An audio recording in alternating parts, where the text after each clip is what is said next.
be opening that for a while. Okay.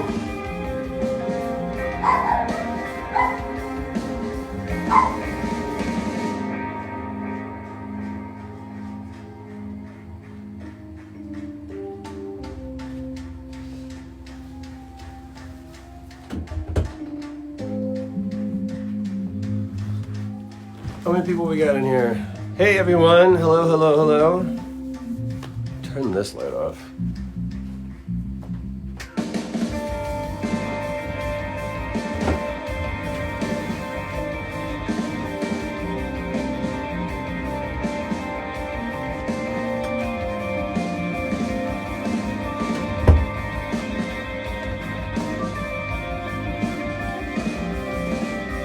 Holy crap.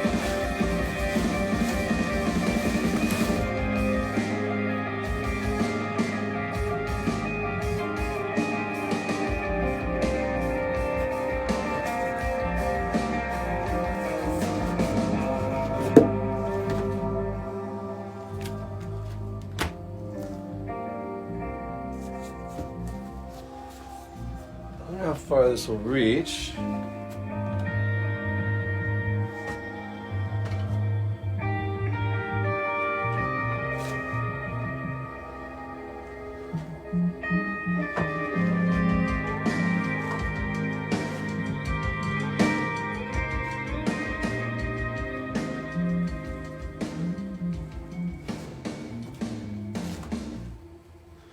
Well, hello. That was probably the worst angle imaginable for me to give to you guys. Okay, so welcome to the final Stripes Talk Radio on Instagram Live. How many people are watching this? Cool. Today is going to be a little bit different than what we've done. Every week has been different in some way. If you were here last week, it was super cool. My buddy James Bowen, who of course played on this, you were listening to his gorgeous little guitar riffs just then, joined me for an Instagram Live where we tried to create a song together collaboratively using your words. And what we found was that Instagram can't contain the awesome. And so this is jumping off of this platform and onto YouTube. So Stripes Talk Radio will continue, just not in this form. It's going to get even bigger, even better. At its core, it's not about being on Instagram. It's not about even me playing any music. Stripes Talk Radio really, it didn't become a thing until you guys got involved. And that whole thing started with Breathe. And once I found the joy and the talent that we have in this community, that's when I decided that this is really what I wanted this to be. So moving forward, Stripes Talk Radio is going to be a platform for all types of different creative people to come together and collaboratively create their art. That could be music, it could be painting, it could be scripts, it could be novels, it could be sculptures, it could be cosplay, it could be anything that's creative. If you're struggling, if you're trying to find a way to build your voice in your art, then this is where I want people to be able to do that together. The plan will be for us to do a big project once a quarter. We have to see what that looks like, but that's at least the plan. And the plan will be with you. We'll be doing that with you. So this thing will kick off. We'll make an announcement about what is going to kick off, because I'm just waiting for one email back. Unless, David, you can, if you're watching, if you can give me the thumbs up or a text to let me know that we're good on that. We're going to kick off Stripes Talk Radio on YouTube in a very, very cool way, in the most perfect way to frame what the channel is going to be in the best collaboration with some dear friends. So if you haven't been paying attention, this is going to be, the new channel is going to launch June 1st. If everything goes according to plan, that will be Monday with the Legit podcast with our first guest, which we'll be announcing later this week. If you don't know about it already, the site is super busted. The channel is super busted. You guys are getting it's like a soft open. Not everything is fixed, but because you guys have been with us from the very, very beginning, I wanted you to see what it looks like from the very, very beginning, so that every step we take in the right direction, every step we grow in, you guys will be able to track. I think that's important. So go to youtube.com /Troy Baker or /C/Troy Baker for Troy Baker channel, but it's just Troy Baker. Easiest way to find me. There's only 2 videos up on there right now, so it's not like a swath of content yet, but that's what we're getting. You guys are going to see the Legit podcast, or Let's Get Into It, weekly podcast, sometimes with guests, sometimes without. You're also going to see the gaming element, where it's me probably sitting right here on this couch, playing whatever I feel like. And you're welcome to just watch me suck. I just finished building a little space in there for like old school games. It's not a stand-up arcade, but it's getting there. Hopefully it'll take my Mortal Kombat tournament stick, because I really want to use that thing. What else? Oh, and then of course Stripes Talk Radio will be weekly as well, which would be a collaborative place for either us to do music, for me to do music, or for us to do music together, or we'll see what kind of art comes out of this thing.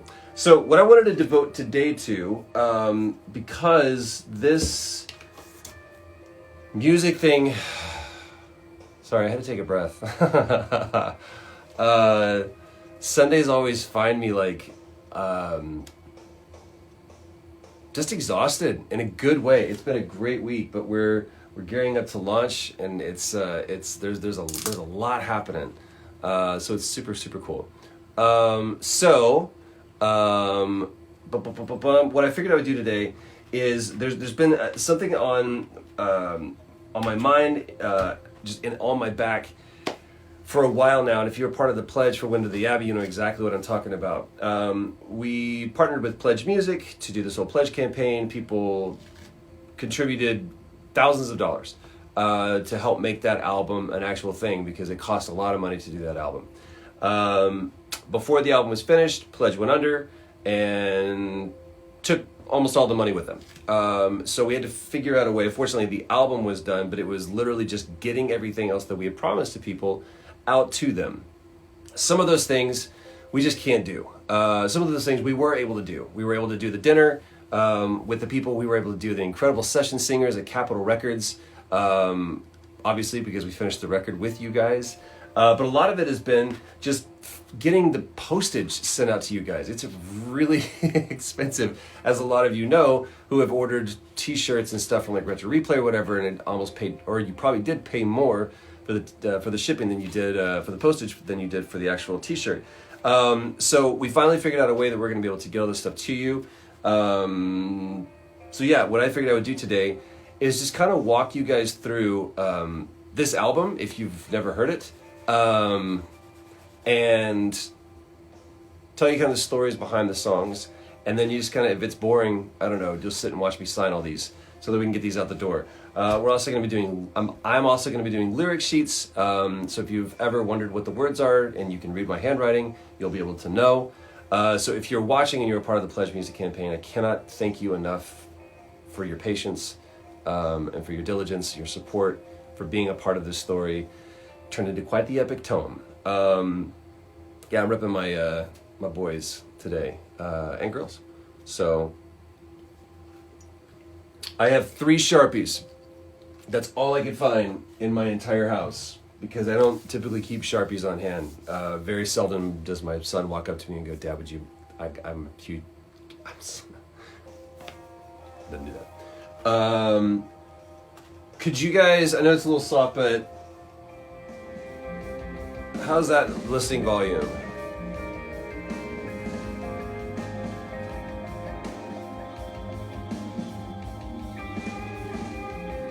Oh, we can talk about this. So, this is a completely improvised track. It's called Window to the Abbey on my first record, Sitting in the Fire. Thank you guys for the thumbs up, appreciate that. You're hearing CJ Martin. We're all clapping. So, when I sat down at this electric piano, this EP, and I just played that little line, dun, dun, dun. This is Hear Me Calling Go. I'm in the room with everybody else, and we're all just vibing. There's no click track. Everyone's just kind of keeping their own time. CJ is a phenomenal drummer. And I was just doing that one chord over and over again, and people just kept adding their talent and their skill and their layer onto it, and we were just vibing with each other. So we had kind of brought it down, and they were all following. That's CJ just riffing, misses a beat, back in the pocket. Everybody follows them. That's what I love about it. It's an imperfect moment, and you get to see how good the players are because they all just adjust with them.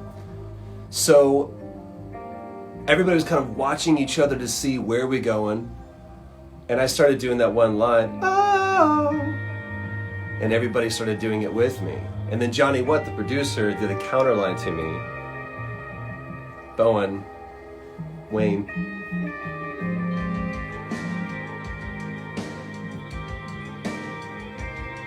You'll hear me count out 1, 2, 3 to stop.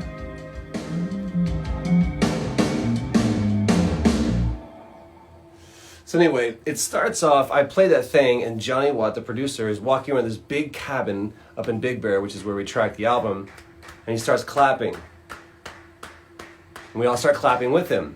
And we start rolling tape. And then I put down the piano. So I was the first one to stop clapping. Everyone is still clapping. Yeah, dude, it's super tight. Wayne decides he's gonna go. Oop. I think at this point we're all looking at each other and we just felt it, and Wayne just kind of decides, all right, I'll slide into the pocket, goes high up on the neck.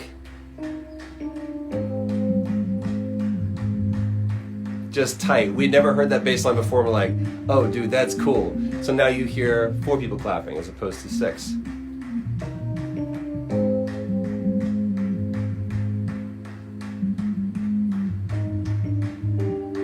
And then Bowen just comes on top.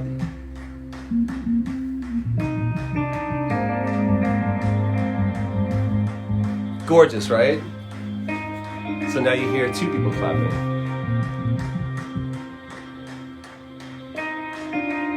No one knows when we're gonna come in, by the way. We're all just kind of like hanging out, just vibing on this. And then CJ says, it's time. Picks up his sticks.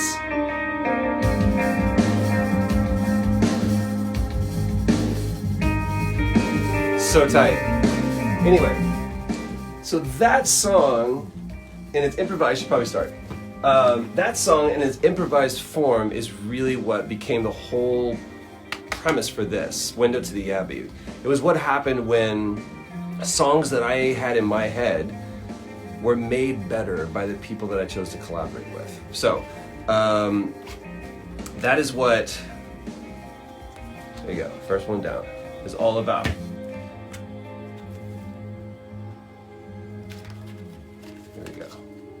There you go. So if you get weirded out, and there it is. This is great cover art. There's also, if you guys have heard, we'll get there in a second, so I'll hold on to that. Funny story about the cover art.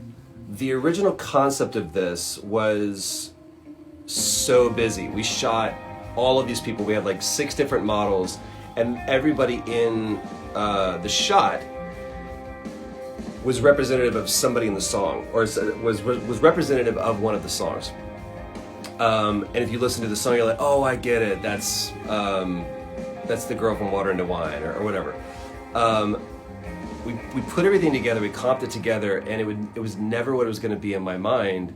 And what ended up happening was we reduced it to just this. I can't remember this gentleman's name, but he was representative of my grandfather. And it's amidst all this chaos that was happening, he was the one person that was actually appreciating the art. That, by the way, is a picture that my wife took when we did the Uncharted 4 press junket, which was just outside, about 30 minutes outside of Rome. We stayed in an actual castle, and this was you can kind of see, this was an actual window that overlooked just the Italian countryside. And I was like, that's it. I thought that was the coolest thing ever. And if it had been actual square, it would have been the cover of the album. So there you go, true story. Sorry, I'm gonna keep on signing. And while I do that, I'm going to kind of walk you through the album. So I can't do that from here, so I'll be right with you.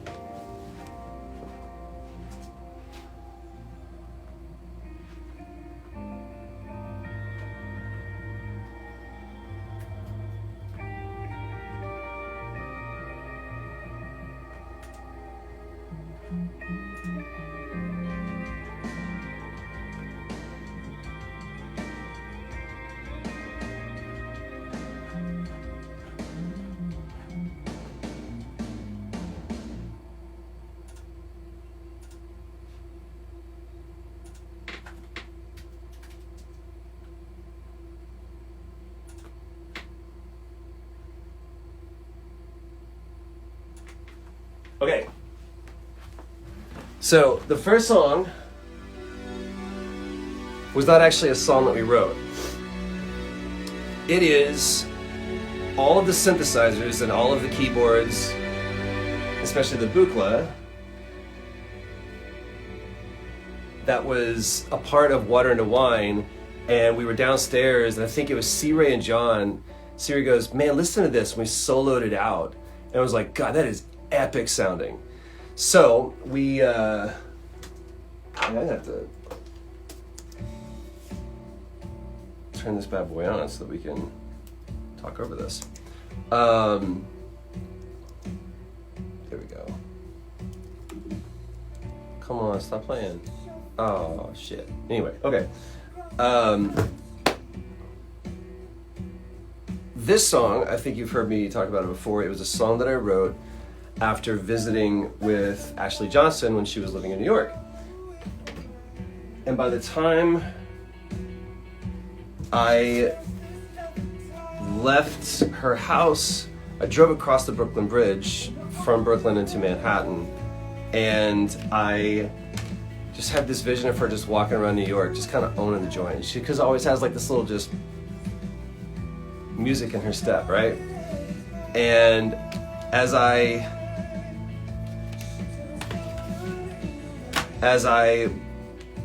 thought of her, this kind of whole song came to me. And originally it was really, really bad. And it got better once John Titterington sat down and actually just gave those pulsing eights on. This was done in post. We pulled everything out. Waited. That's how good Wayne is. Made it sound like it was the actual take. All right, what else we got here?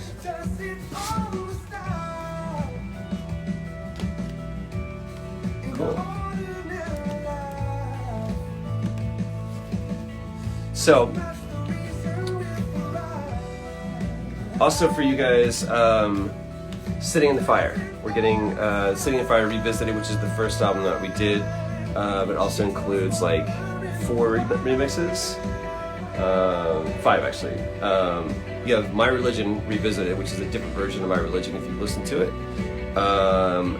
What We Lost in the Fire, a remix done by Rob King, who was the original recordist and co-producer, recordist, and mixer on it. A badass version of Apparition done by Jesse Malloy, who's the saxophonist for Panic at the Disco. John Titterington did a remix of Afterglow, and then Wayne Miller did a remix of What We Lost in the Fire that is just choir up mix. It is beautiful. So those who got Pledge also gets this. We shot this cover out in Vasquez Rocks. I did set fire to this chair with a torch. It was a play on the original cover. I was walking away and Pam shot that. That's not a comp shot, that is practical. That's what it looked like. An actual beautiful whip, whip, whip. Yeah, so there you go.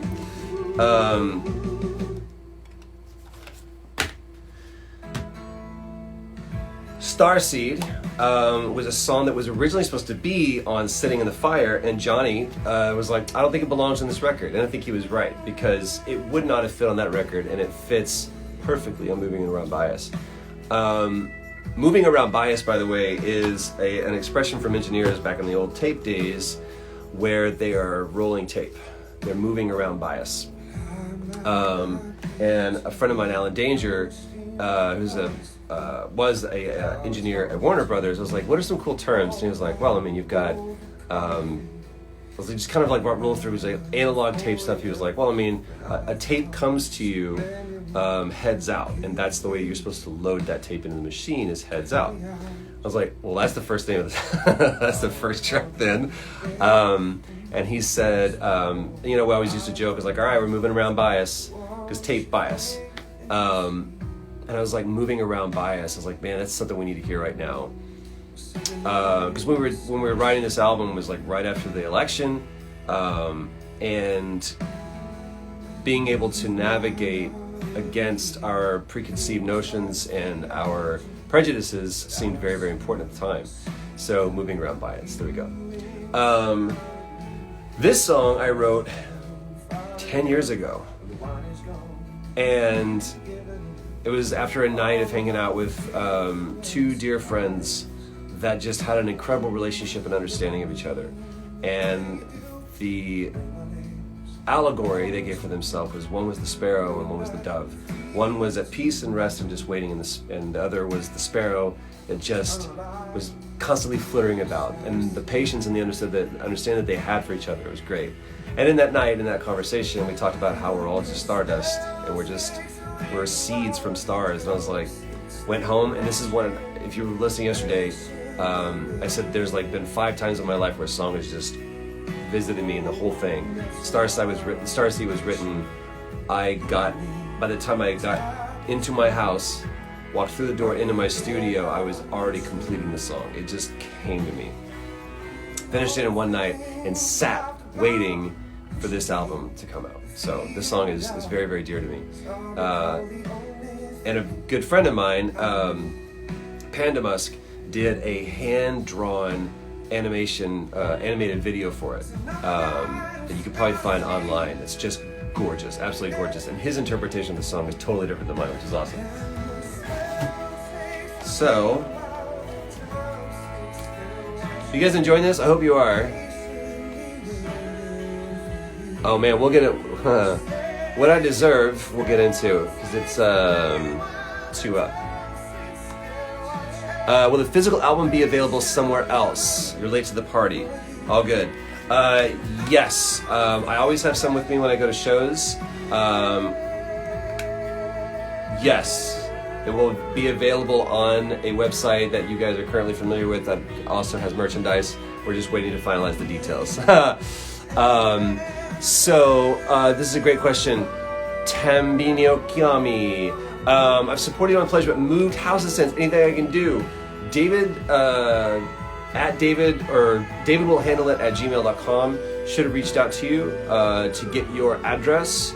If not, I think everybody that was on the Pledge got reached out to. So if you haven't received that email, let me know. But add him at Seehoosin, SEEHOOSIN. So this song, thank you so much. Appreciate you for supporting us. This is another one of those songs that was like, whoa, just came to me. In the middle of writing this album, I went through a breakup with a friend. Bad breakup with a friend. And I woke up, got into the shower, and this first part of the song came to me.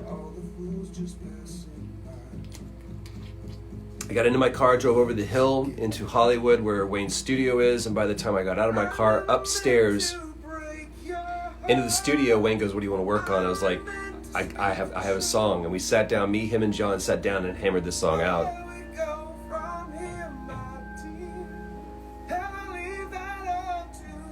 And when we recorded it up at Stinson, I burst into tears. It was just, and I think this is the take that we actually ended up using, because I was tracking live with the band down in the basement. They were upstairs in the live room, and I was down with Dave Lippman, our Lippy, the engineer, singing behind him, and just hearing the guys play and really thinking about this song just broke me. True story. Hey girls, Capitol Records.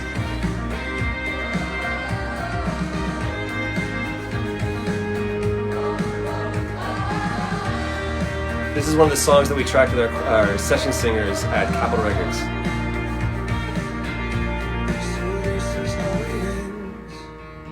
John Tennerton. Not with a whisper, but a bang. A slamming doors and playing the noisiest, nastiest piano ever. It's multicolored, looked like it was about to fall apart, and it was the coolest sounding piano up at Stinson. Pedal your ways on the road. Your manufacturer will still show. Another one down. I didn't mean to break your heart. I only meant to speak the truth. Thank you guys for hanging out while I do this. Let me see other questions here.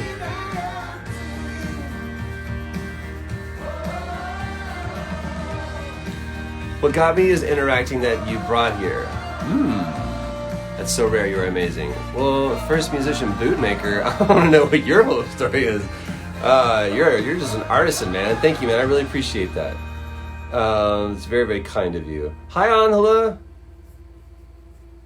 Oh, you're gonna. Thank you for wishing me the best. You're gonna be a part of it, girl. Common ground, man. This is another one that we did with the session singers at Capitol, and we about put our feet through that floor. Oh, so good. Where can you find the vinyls? Oh, thank you. Same question for the same person. So we did a limited test pressing for those who were part of the pledge. And we only did enough to cover the pledge. So we may do another pressing later on down, but we really wanted to make this something special. So there's no actual vinyls of the record. There's only the test pressings. So plain white sleeve, super cool collector's item thing. I'd love to have one. I mean, I've got one of the test pressings, but I'd love to have this thing on vinyl too. So who knows? We'll see. Next album we'll definitely do on vinyl.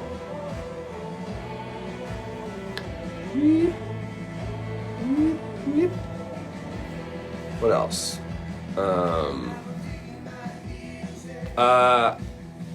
I know it's on the record, but could you tell the story of what we lost in the fire? I absolutely could. So on Sitting in the Fire Revisited, or Sitting in the Fire, that's still a song that I can't listen to without crying. In the best way, because it was just so beautiful. About 2009, I think it was, we'd had some fires before, and this is before the Woolsey fires that just ravaged California, but before then there was these fires that really decimated Southern California. There you go, guys. And I was flying over places where the fire was just raging, and it just looked like we were flying over hell. And I got this vision of a guy who, well, around the same time, in a completely unrelated event, a friend of mine, his house caught fire, and fortunately they were on vacation when it happened, so they came back, and his studio was gone, and his house was like smoke damage like you wouldn't believe. And he had collector's scents. He had original 2-inch from sessions of music that he had from like 20 years before. Backups, like hundreds of thousands of dollars worth of gear just destroyed. And we had to put on like hazmat suits, or hazmat masks, and go in there and pull everything out and just try to see what was ruined and what wasn't. And I remember looking at him in the front of his house, and he's just covered in ash, and the only place where he's not is where he's crying, and those were streaking down his face. And he said, "Let this all burn, man. My family was with me. I can't replace that. I can replace everything here, but I can't replace that." And I got this idea of a guy who experienced such traumatic loss and found the liberation in it, and decided to, again, this is all metaphor, I'm not actually sponsoring or supporting arson, but he set fire to everything that he had, and in that he found liberation, he found freedom, and he decided to set fire to everyone else's things to free them as well. And instead of people panicking and being angry with him, they too found liberation. So in the narrative of the song, by the end of it, but at the beginning he's one voice, by the end of it, he's joined by a multitude of people. And I was like, how do we best represent the fact? I thought, I want so many voices that are behind me. And I remember in 1988, 89, when Rattle and Hum came out, U2 had discovered that in Harlem, there was a gospel choir that did a cover of Still Haven't Found What I'm Looking For, and they went to them, and if you've never heard that version of Still Haven't Found What I'm Looking For with U2, it's mind-blowing. And I was like, from the time I saw that in the theater, Rattle and Hum, I was like, one day I want to do that. So we actually reached out to that gospel choir. It's obviously not the same members, but that institution is still functioning. And I was like, are we able to do this? And we just weren't able to make it work, and it wasn't going to make sense. We would have to fly up there. It was just too expensive. So what we ended up doing is we got some local singers that were here, and incredible, it was like 13, I think we ended up having like 20 people, again, at Capitol Records. And we did that big choir section that you hear at the end.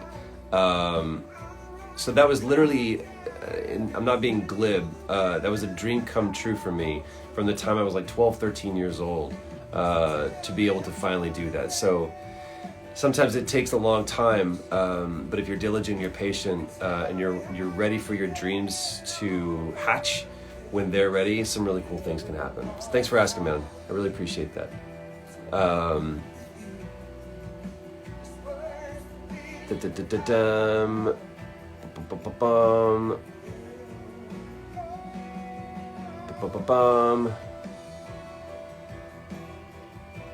You didn't receive an email about my pledge, but I didn't change address. So should I not worry? As long as your address is the same you got us, you're good to go. Thank you, Sam. I appreciate that. I want to make sure everyone gets taken care of. What else? Can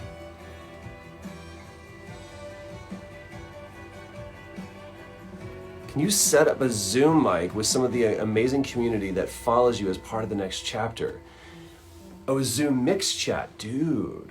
Okay, Tom, if you're watching, or David, if you're watching, let's see if we can't find a way to do that. I definitely want to find cool ways to integrate you guys into this. I've enjoyed kind of this being here, but this has definitely been a challenge. So Burn the Past is a great recommendation. Maybe we'll use that. So here's what I want to talk to you guys about.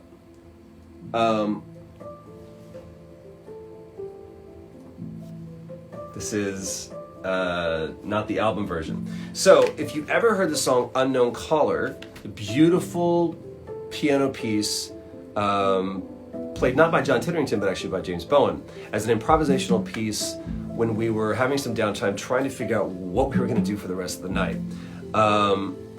While everyone was kind of downstairs or in different parts of the house, Bowen walked up to the piano in the dark and just started playing this song. And I went, I'm gonna go play drums. And I ran upstairs and I sat behind Kit 2. We had two Kits, and one was kind of further away from the piano, and I didn't want to be right next to him. And it had these big ass hi-hats for they were like, AJ could tell you, I think they're like 16-inch hi-hats, they're huge. And I just started playing with the snare or the chains off.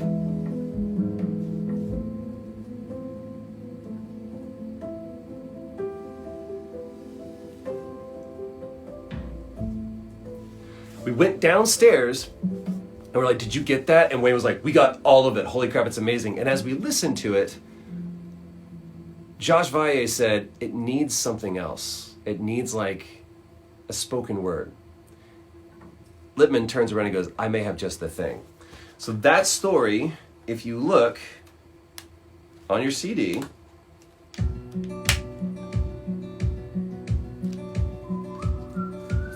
is written right there. The full story of that. So, because there's a version of that song that you may have never heard before, and you get to find out who the unknown caller is.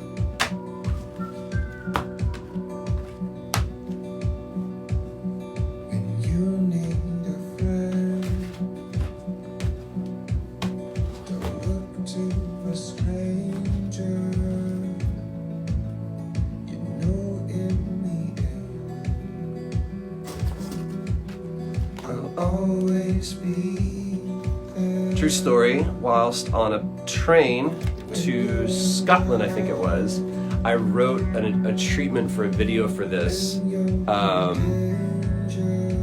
that I know exactly, I know who I want to play it. It's awesome. Hopefully one day I get to make it. That's what I love about this album and these songs, that they continue to inspire me. A lot of that is brought on by you guys. I think this was the first song also that C. Ray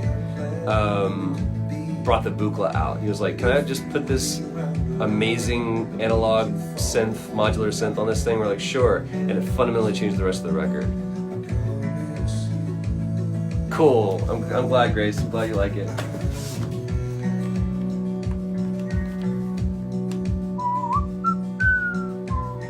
Wayne was opposed to the whistling at first, by the way.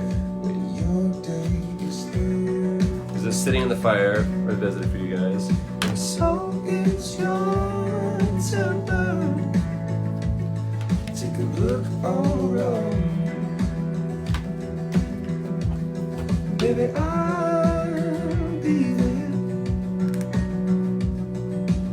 Sometimes when I shout. It's a little different when I play it live, isn't it? No? It's not what's intended. These words just come out with no thought to bear. I'm sorry that I'm just thinking of the right words to say. So this is the first song on side B. Hey! Hi, Austin.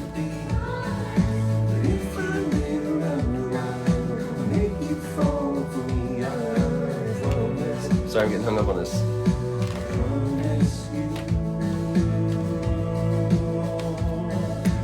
Another song that we got to do with everybody at Capitol. Wrote the part in the studio.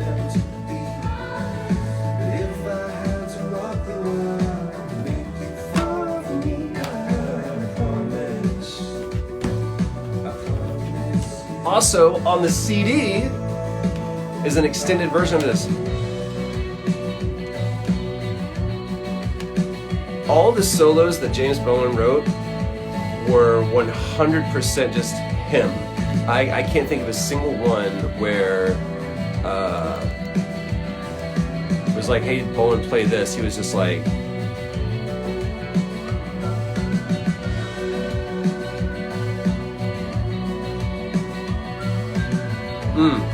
AJ Novak, man. Artist. His drumsticks are paintbrushes. Alright, I'm gonna crank on these.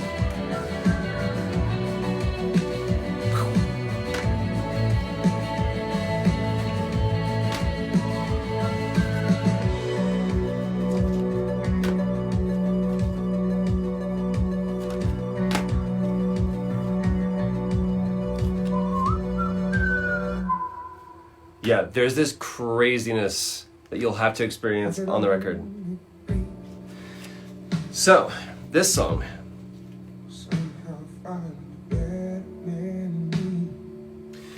A friend of mine lost his wife.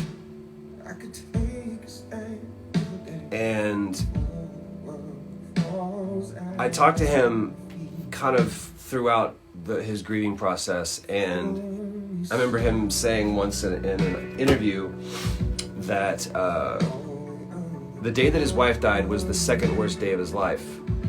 The worst day of his life is the following morning when he had to tell his daughter. And I got this vision again of him just trying to, you see this recurring theme of being able to breathe. Which sometimes the easiest thing seems the hardest thing to do when you're in the midst of that grief. So originally, the lyric was, if she could only see.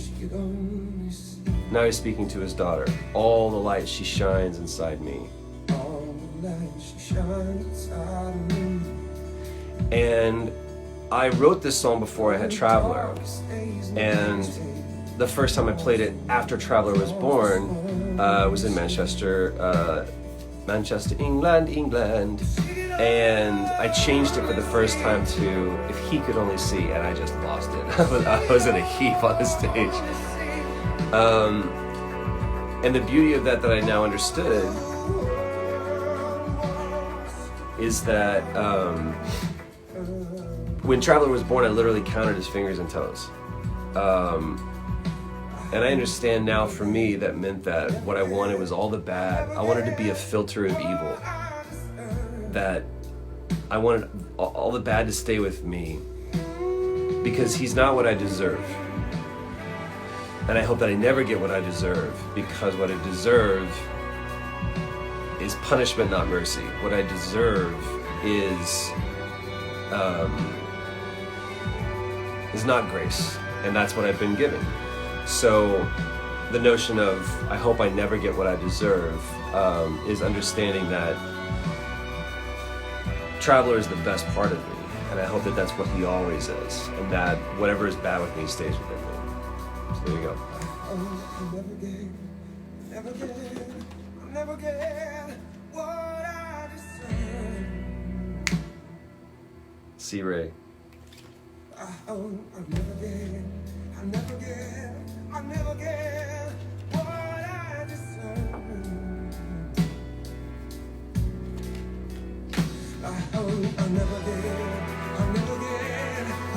Jesse Malloy and his horns.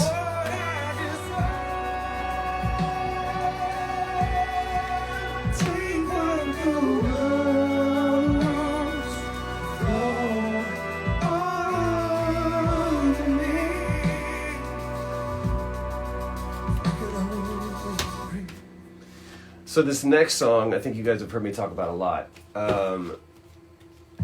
After my grandmother died, I wrote a song for my grandfather. And before I ever had the chance to play it for him, he passed away as well. And I found out that he had died, and it was kind of suddenly. Even though he was advanced in years, I was taking off, and my sister called me as I'm literally on the tarmac. I was like, "Yo, I'm taking off. What's time?" She goes, "He's gone." And I instantly knew what she was talking about. And reached 10,000 feet, phone cut off, and I landed and called her back. But I was like, man, and I was conflicted with this thought, because I was like, he never heard the song. And I was like, how selfish that is. But what was important to me was that he knew that his grief and his life and his relationship with my grandmother was important to me, and it meant a lot to me. And I also knew the change that love brought in my grandfather. It fundamentally turned his life upside down. So true story, or interesting fact. He cries, "Oh, I am undone." That is a reference to, get ready for this, Isaiah chapter 6. I grew up in the church, and regardless of whatever you believe, there's still some incredible tenements and stories and lessons that I learned from that. And one of them came from Isaiah chapter 6, where, get ready for this, I'm going to quote some scripture for you. In the year that King Uzziah died, I saw the Lord. And the prophet Isaiah is talking about what happened in that time in his life where he had it made. He basically had a license to kill. He could do whatever he wanted because the king gave him just unilateral authority. And he was the prophet, like he was the man at that time. And then when that dude died, when the king died, a new guy came in, and it was when his security blanket was taken away, it's when his position, his authority, and his cushy life was taken away, that's when he was finally able to see God. He was able to recognize holiness. And his reaction to when he sees that, when he's face to face with purity and holiness, is the recognition of all the faults and flaws inside of him. He's like, "Oh, I am undone, for I am a man of unclean lips." And that's the image that I got when my grandfather saw my grandmother. Not when they met, but when he finally saw her for the woman and the person that she really was, is he realized, woe is me, I am undone, for I'm a man of unclean lips, because she is pure, she is holy.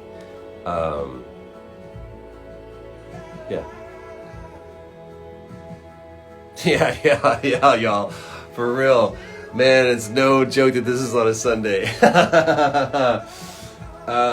look, again, take it for whatever it is, but that was the inspiration for that, is that sometimes we encounter love, and I think we all hope to encounter love in our life that is so pure and so perfect that we're like, oh my God, I hope I don't fuck this up. So this song, these three songs became like a little suite. This is a late night, last minute request. And it was a song that I wrote after going through a hard time, bad breakup, and I literally just didn't want to fall asleep alone. And I would do whatever I could to have somebody next to me. I just wanted a warm body next to me, so that I wasn't sleeping alone. And there was one person in particular that indulged me, and she was very kind, and I don't think I was in a position at that time to really appreciate the generosity that she gave for being there. And I remember one time I was like a child. I kind of had drifted off, and she was kind of slinking out, and I had that vision of the door opening and the light from the hallway kind of spilling in, and I'm laying in the bed, I'm looking, and I was like, just stay. I don't want to be alone. So yeah. Did you guys know any of this stuff? Is this what you thought this was going to be about? I love sharing these stories with you. And again, I wrote this song a long time ago, and it just waited and gestated until it was the right time.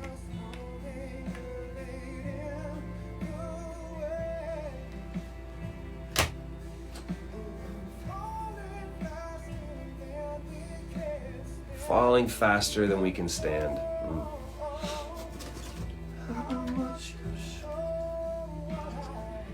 Paul.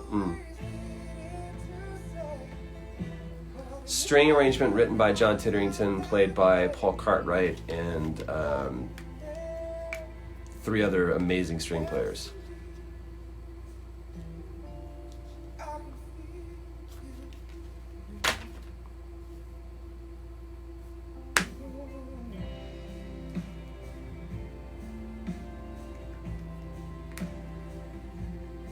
The song ends up being a song of hope, because then I get this vision of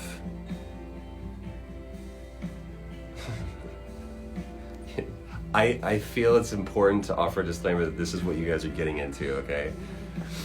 I get this vision of kind of like that dusk, not sunset, but kind of light pouring into the kitchen, and just at a moment where he grabs her in the kitchen and they spontaneously start dancing just because they can, and there's no music playing. It's just like, come on. So there you go. Beautiful singers.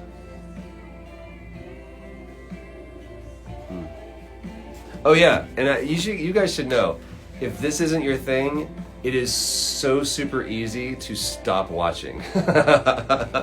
But what I have found that it is not easy for me to stop doing it. So if you're not into it, please, there's other people that want your support and your views. If you're here to hang and hear my little sad love song stories, then come on with it. I've done as much as I can in this time to kind of go through these, and I'm going to sit here and still sign as many of these can before this Sharpie runs out, and then I've got 2 more backups just like them. I hope you guys have enjoyed this. I think we have time. All right, well, please keep going. I think we have time for...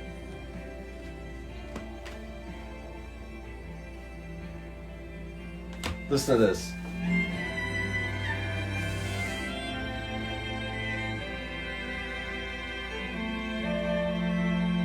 John Titterington wrote this.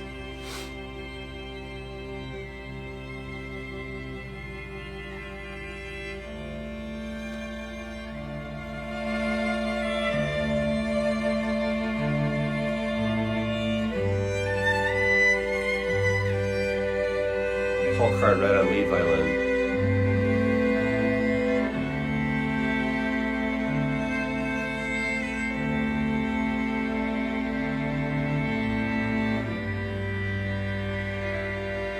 And then Paul Cartwright just goes off.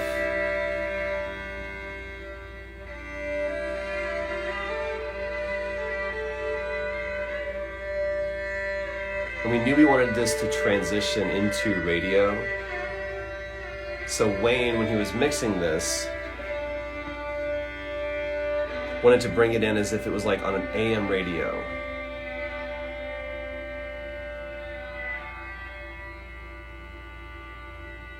Radio was played by all of us in the same room. And I had been feeling very isolated. I was down in the basement. Everybody was up front, up top. And they're such good musicians. They're all producers in their own right. I kind of felt like I was getting forgotten and pushed off to the side because those guys were just able to operate autonomously. And even though I was only separated by them like 10, 15 feet, I felt so alone. And we were supposed to work on something else, and Wayne goes, hey, why don't we work on radio? I was like, okay. He goes, why don't you come up here and sing it with us? And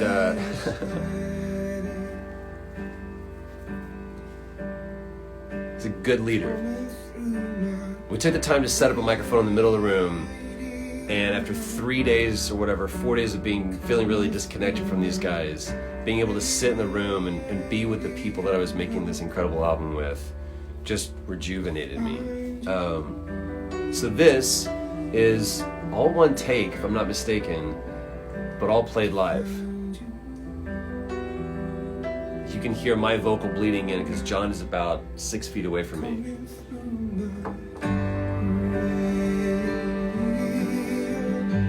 Again, John did the strings, wrote the strings. These are definitely live strings.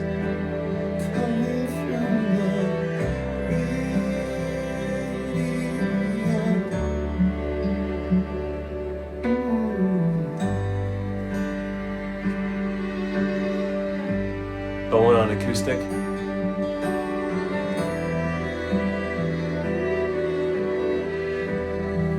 So they take off.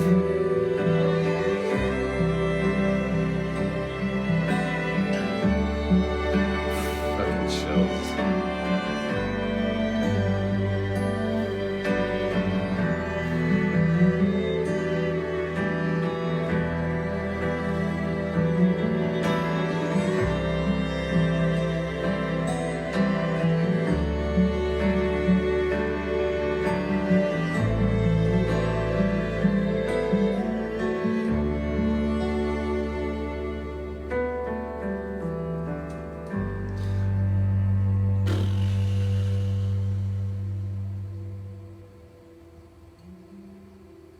Hyde Park was written on piano, and we tried 3 times to record it, and it just wouldn't go down.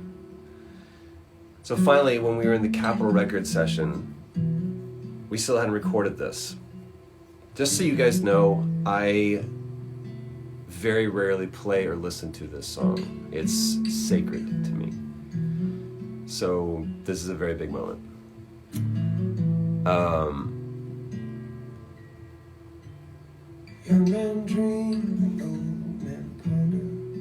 Josh goes to grab his acoustic. It was right around the corner from Selma. I was like, why don't we try doing this acoustic? And he starts playing this. I can't play it. He plays it so beautifully. I got to sing on the same microphone and vocal chain as Frank Sinatra in the middle of Capitol Records. And I had sat on this song, Pam had no idea. And she walks in, I can't remember what she had been doing, and we were recording this, and this was a surprise for her. In this life, if you should falter, remember these words I sing. It's you and me against the world, babe. do some amazing things. We will do amazing things. And I will meet you at the station. Try to ease your troubled heart as the sun rises above us, restores the hope to your eyes.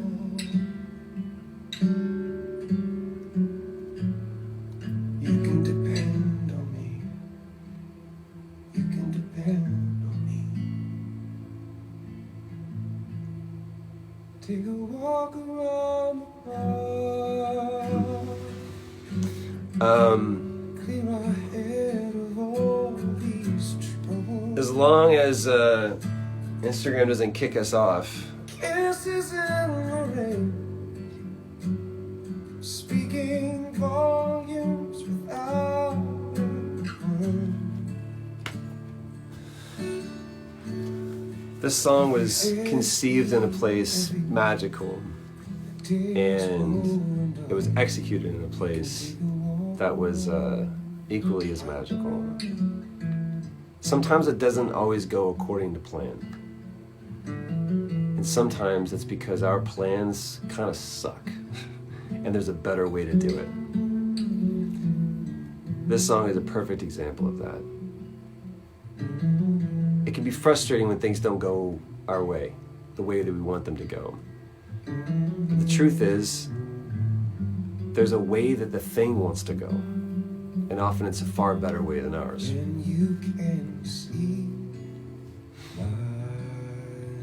This is a perfect time to kind of think about that.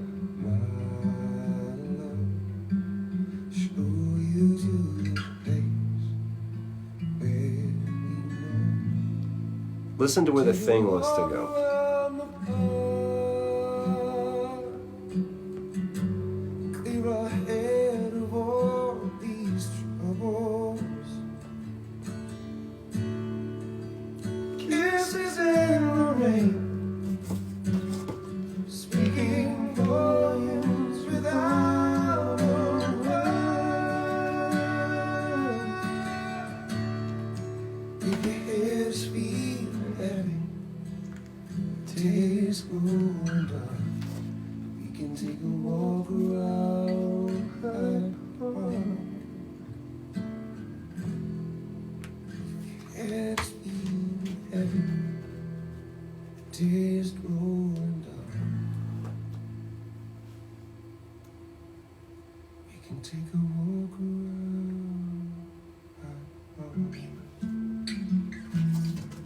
I can't thank Josh enough for just being an incredible musician, and again, for creating a far better version of this song than I ever could have on my own. So,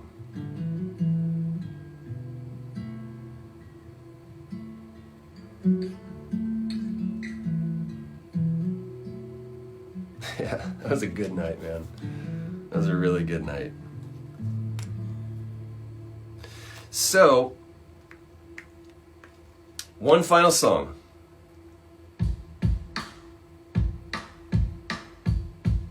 AJ is a talented boy. There's a song written by Bon Jovi called Diamond Ring. We got it drunk one night, and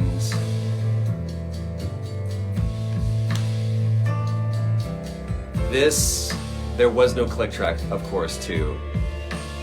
It was just everybody vibing, and we set C-Ray loose, like go nuts.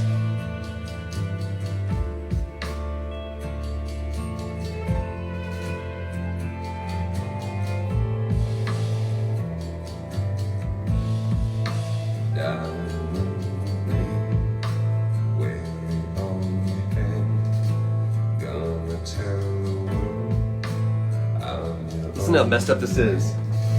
Diamond ring.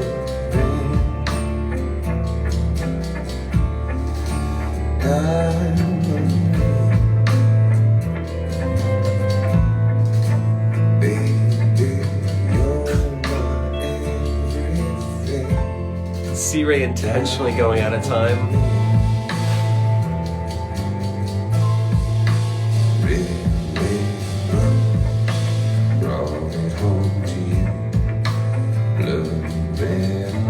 And he and Bowen are now doing it together.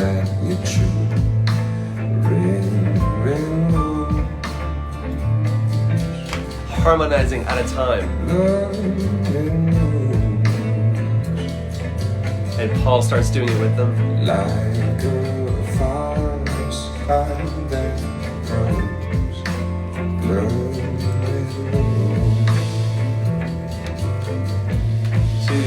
when you're hungry, I will fill you up.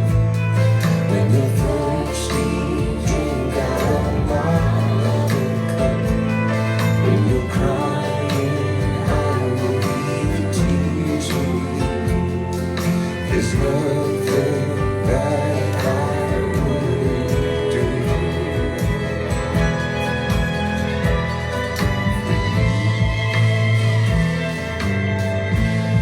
Oh, and then John goes to do his solo, and we're all screaming when he did it.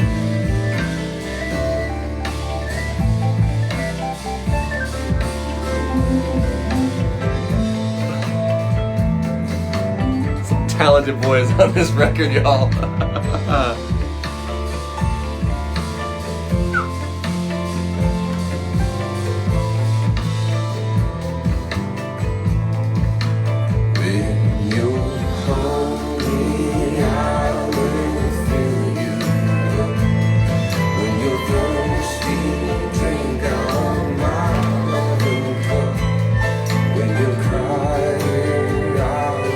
This. Oh, and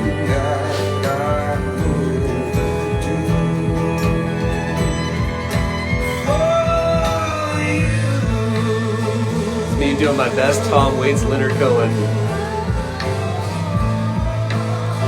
And we just had this vision of letting the song just fall apart.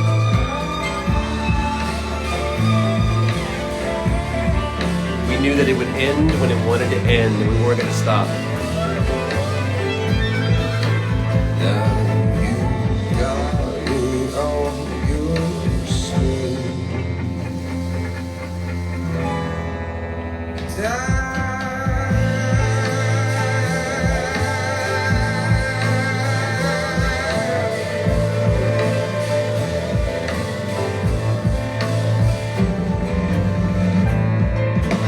Drove AJ crazy that he missed that, and we all cracked up laughing.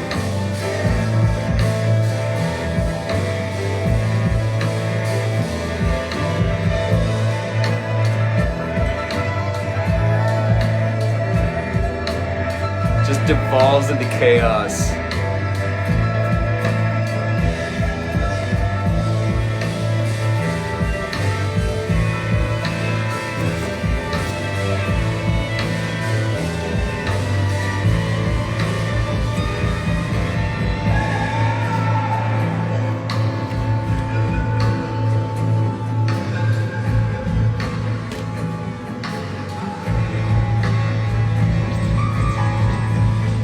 Oh.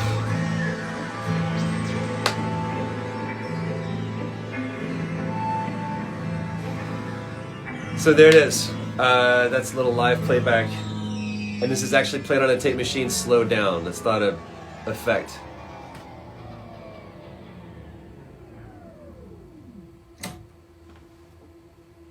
So there you have it, guys. Thank you for hanging out with me on your Sunday. A little bit longer than I knew we were supposed to. You guys are incredible.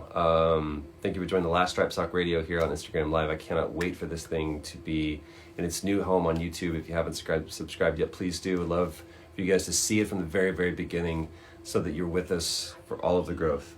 It's youtube.com/Troy Baker or /C/Troy Baker, whatever. It's Troy Baker on YouTube. You guys will be a part of it. We kick it off June 1st with the official first Legit podcast. So this is going to be a crazy week. It's going to be a very, very busy week. I hope that you guys are rejuvenated. I hope you're rested. I hope you're finding cool ways to create, to connect. I hope you're having great conversations with people. Share your art. Don't keep your art to yourself. Have a great week. I'll see you guys on June 1st. Until then, stay safe, stay healthy, and stay connected.